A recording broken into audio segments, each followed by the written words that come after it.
آج رمضان المبارک کا آخری دن ہے، 30واں روزہ ہے، اور ہم سب کی ملی جلی کیفیات ہیں۔ ایک طرف عید کی خوشی ہے، مسرت اور خوشی کا دن جو آنے والا ہے اس کے انتظار میں ہے، اور دوسری طرف رمضان المبارک کا بابرکت مہینہ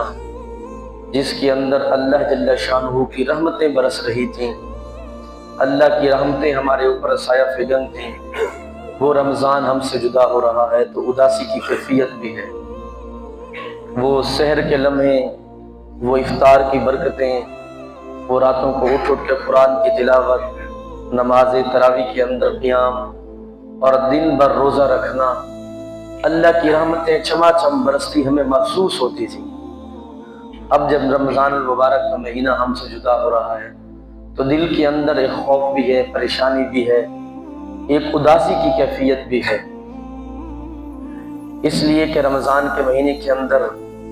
فرض کا ثواب 70 فرضوں کے برابر تھا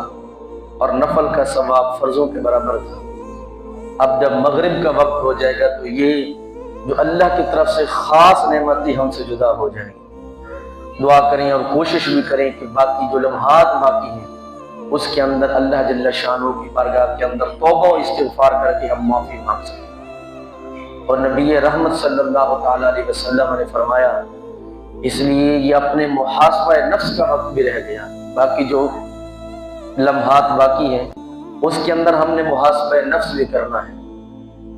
نبی پاک علیہ الصلوۃ والسلام نے فرمایا کہ اس شخص کی ناک خاک آلود ہو جائے جس نے رمضان المبارک کے مہینے کو پایا بھی ہے اور اپنی بخشش کا اہتمام نہیں کروا سکا۔